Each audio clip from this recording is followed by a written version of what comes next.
दीपावली में दीप न जले तो कब जलेंगे, बसंत में फूल न खिले तो कब खिलेंगे। हर कार्य समय पर अच्छा लगता है, आज जयकारा नहीं बोला तो कब बोलेंगे। तो हम एक बार इतनी जोर से जयकारा लगाए, कम से कम पास में आचार्य श्री और बाहुबली कॉलोनी तक, बाहुबली भगवान मुनीश्वरनाथ भगवान तक पहुंचनी चाहिए हमारी। बोलो परम पूज्य गुरुवर वात्सल्य वारिधि श्री 108 आचार्य वर्तमान सागर जी महाराज की। हाँ, भीड़ नहीं है कोई बात नहीं, तो मुंह से आवाज हमारे जोर से निकल सकती है। बोलो पुण्य सागर जी महाराज की।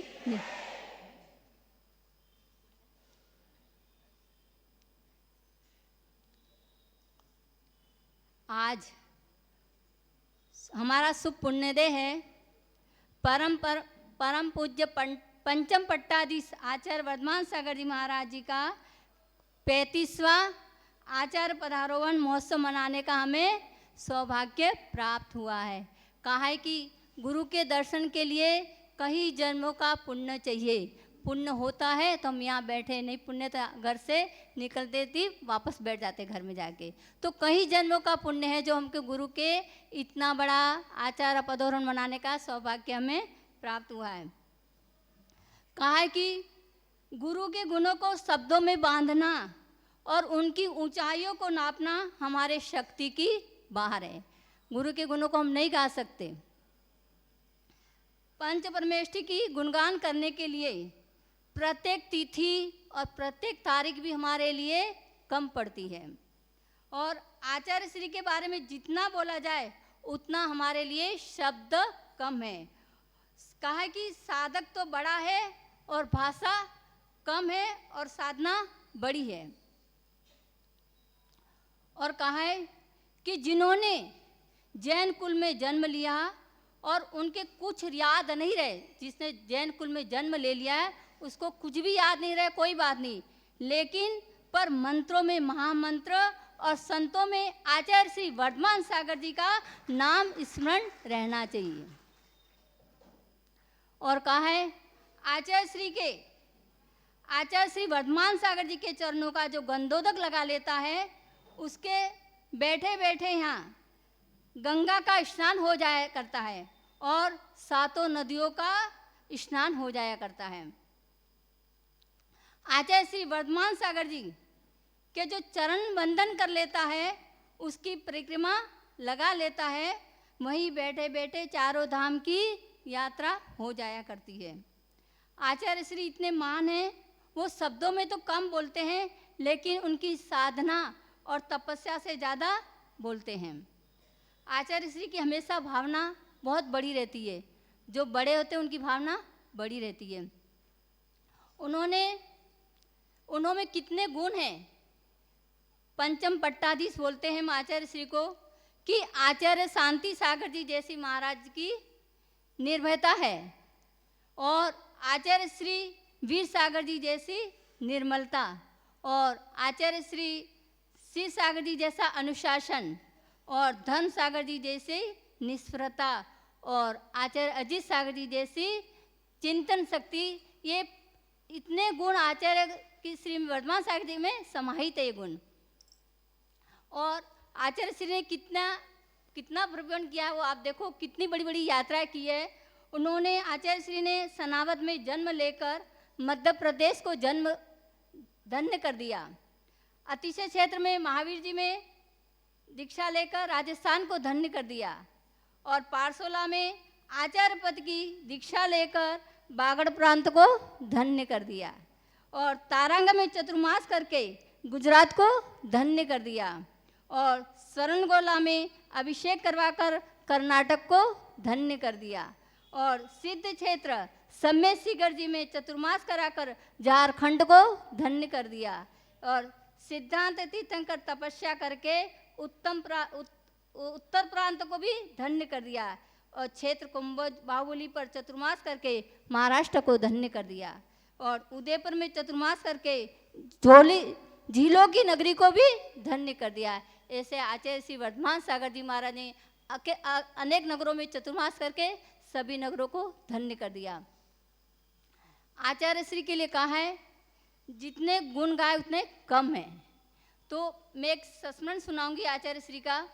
ऐसे तो आचार्य श्री लेकर कहा है कि वो आचार्य श्री की यही भावना रहती है कि सभी संसारी जीवों का कल्याण हो, एक ही भावना रहती है। किस प्रकार से वो भावना भाते हैं, जैसे तीर्थंकर 16 कारण भावना भाते हैं, वैसे ही आचार्य श्री का ये रहता है कि सारे समस्त जीव, जितने भी तीनों लोक में जितने जीव है, सभी जीव सुखी रहे। एक संस्मरण है मेरे आचार्य श्री का। क्या हुआ, हमारी दीक्षा पर हम लोग तीर्थ वंदना के लिए सम्य शिखर जी जाना था। तो आचार्य श्री हमारे, अब 2 माता जी थे नहीं, हम 4 बहनें थी। वसलमती जी है, अभी मैं हूँ, और वर्धितमती माता जी और एक वंदितमती, ऐसे 4 जने हमने दीक्षा ली थी आचार्य श्री से। तो आचार्य श्री ने कहा कि ठीक, आचार्य से निवेदन क्या, बोले जाओ सब आरती, और उसमें अपूर सागर जी और अर्पित सागर जी भी थे और मंजू बहन भी थी। ऐसे हम 7 जने यात्रा करने के लिए गए थे। तो आचार्य श्री ने कहा देखो, गुरु की वचनों को हम आज्ञा नहीं मानते हैं तो हमको जरूर तकलीफ पड़ती है। ये तो अटूट श्रद्धा हमने देख लिया आचार्य श्री ने। आचार्य श्री ने कह दिया हाँ तो हाँ, नहीं तो नहीं। कई बार हमने अजमा कर देखा। ऐसे ही धर्म स्थल में क्या हुआ, आचार्य श्री को हमको वंदना के लिए मुझे जाना है। आचार्य श्री ने पूछा, आचार्य श्री ने जवाब नहीं लिया, लेकिन शिष्य होते शिष्य ऐसे उड़न दी, तो मैं चली गई वंदना करने के लिए। अब क्या हुआ, वहाँ जाके फाटक खुली नहीं मिली। यानी आचार्य श्री की इच्छा के विरुद्ध काम किया तो काम कभी नहीं होता, ये सोच के से न गुरु के। तो क्या हुआ, हम लोग वंदना के लिए जा रहे थे। तो आचार्य श्री ने कहा ठीक है जाओ, सब तैयारी होगी हमारी, और उदयपुर से गाड़ी भी आ गई, सब कुछ व्यवस्था हो गई। लेकिन आचार्य ने एक शर्त, एक मुहूर्त निकाला हमारा शर्त पर कि आप लोग को जाना है भोजन करके, और भोजन करके जाओ तो गाड़ी में ऐसे ही सामान रख देना, जमाने की जल्दी नहीं करना, और आगे जाके चौराहे से आगे जाके 1 किलोमीटर जाके अपनी गाड़ी जमाना और फिर वहाँ से चले जाना। आप मुहूर्त अभी अच्छा है। तो ठीक है, सबने बात भी मान ली और गाड़ी में सामान भी रख दिया, भोजन किया, आचार्य श्री को नमस्ते किया और हम लोग चल दिए गाड़ी में बैठ के। लेकिन हम लोग कितने निठल बात को नहीं मानी, वो भी बात नहीं मानी, तो कितना हमको उसका नुकसान भरना पड़ा। हम लोग कम से कम सलुम्बर से गए और देवगाम जाके, यानी 20-25 किलोमीटर जाके हमने गाड़ी देवगाम जा रोकी। वहाँ हमने शाम को पानी पिया, और मंजू बहन ब्रह्मचारी थी, तो बोले अपन सब सामान एक बार भैया सामान जमा ले। आचार्य श्री ने कहा अपन सामान तो जमा ले, कहीं गिर जाएगा। तो सब सामान जमाने लगे, तो उनका बिस्तर नहीं था, बेडिंग पूरा नीचे गिर गया। और या तीर्थ यात्रा जाने में थे, उत्साह था, किसको ध्यान ही नहीं क्या हुआ, कि कहाँ गिरा क्या हुआ। लेकिन उसमें उन्हें सारे पैसे भी 10,000 रुपये थे, उनके कपड़े थे, सारे पैसे सामान उस बेडिंग में रखा हुआ था। वो फिर अर्पित सागर जी फिर वापस गए वहाँ पर आचार्य श्री के पास, गिंगला, उस समय गिंगला थे आचार्य श्री। तो आचार्य श्री समझ गया कुछ गड़बड़ हुई है, क्यों वापस आए। पूछा, बोले ऐसी घटना की। बोले जो गुरु का कहना नहीं मानता है उसको तकलीफ पड़ती है। सोचो आप कितनी बड़ी तकलीफ उठानी पड़ी हमको, एक छोटी सी बात को नहीं माना, इसलिए कहा था आचार्य। यानी आचार्य श्री के शब्दों में इतनी शक्ति है। आप सोच सकते, जब छपक का जब वो समाधि कराते, आचार्य श्री को छपक की जब समाधि कराना, आप देखना किसी साधु की समाधि होती है, किस तरह से वो समाधि कराते हैं, उसको कितना सुंदर समझाते हैं। संसार शरीर और भोगों से विरक्ति दिलाना, किस प्रकार से उसको आत्मा की बात बताना। छपक व्यक्ति क्या चाहता है, कोई कोई साधु होते हैं विचलित हो जाते हैं, लेकिन उसको आत्मा की बात समझाकर उसको उसमें लगाना और समाधि कराना एक बहुत बड़ा दायित्व है आचार्य वर्धमान सागर जी महाराज जी का। जिसने समाधि देखी नहीं है वो तो समाधि देखे तो सोचता है जीवन में अगर समाधि करना है तो गुरु के चरणों में ही करना है और हमें कहीं नहीं जाना है। ऐसे आचार्य परमेष्ठी है। हमने देखा कि जब सर्वगोला में थे, जब कोई विद्वान आता है तो एक ही बात कहता है कि वर्धमान सागर जी के चरणों में चले जाओ तो टेंशन फ्री, किसी प्रकार का टेंशन नहीं रहता है। जब हम 93 में हम सर्वगोला गए थे मस्तक महामस्तक के लिए, तो स्वामी जी ने एक ही बात कही कि आचार्य श्री अब आप आ गए थे, हमें कोई टेंशन नहीं, मैं तो फ्री हो गया सब काम से। उस समय जब वहाँ त्यागी निवास बना था अभिषेक के लिए, सब त्यागी को रखने के लिए, तो इतना बरसात थी क्या बताए, आप सोच नहीं सकते। वहाँ कोई जाने को तैयार नहीं था, लेकिन आचार्य श्री अपने संघ को लेके वहाँ गए और आहार करने के लिए 2 किलोमीटर रोज आते थे। सभी साधु बोले कि वर्धमान सागर जी गए तो अपने को जाना जरूरी है। ऐसे आचार्य श्री है, आगे पीछे नहीं देखते, जो करना है वो करना ही है।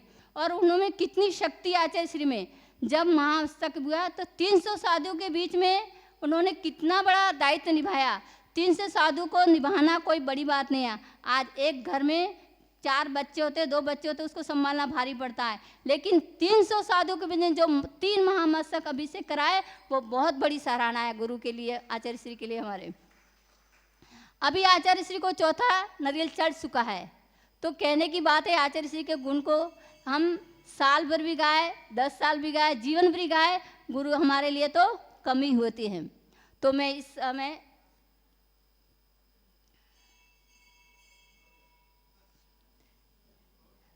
मैं यही भावना बाती गुरुवर, जिस प्रकार मेरे तो हमारा आज गुरु नहीं है मंच पर, थोड़ा दुख भी है, लेकिन हमारा पुण्य में कमी है। आज यहाँ लगता क्यों, और आचार्य श्री माँ के तो हमेशा मंच पर रहते, आज नहीं है। गुरुवर की पदरज को छूकर बिगड़े काम सभी बनते हैं। गुरुवर की पदराज को छूकर बिगड़ते हैं काम सभी बनते हैं। श्री गुरुवर जीवन तीर्थ के दर्शन विधिमल नसते हैं। निज शुद्धात्मा दर्शक साधक वर्धमान गुरु को वंदन है। भूतल पर जयवंत रहे नित भावों से अभिनंदन है। मैं आचार्य श्री वर्धमान सागर जी के चरणों में विनयाञ्जलि अर्पित करते ये भावना जाती हूँ, हे गुरुदेव, मुझे तो कोई इच्छा नहीं इस संसार में, मुझे जब भी मेरी समाधि अच्छे से हो आपके चरणों में और हमारे परिणाम ऊपर ऊपर बढ़ते रहे, मैं तो यही भावना बाती हूँ। और आप दिग दिगांतर इस पृथ्वी पर आपकी धर्म ध्वजा फैरती रहे। बोलो गुरु आचार्य वर्धमान सागर जी महाराज।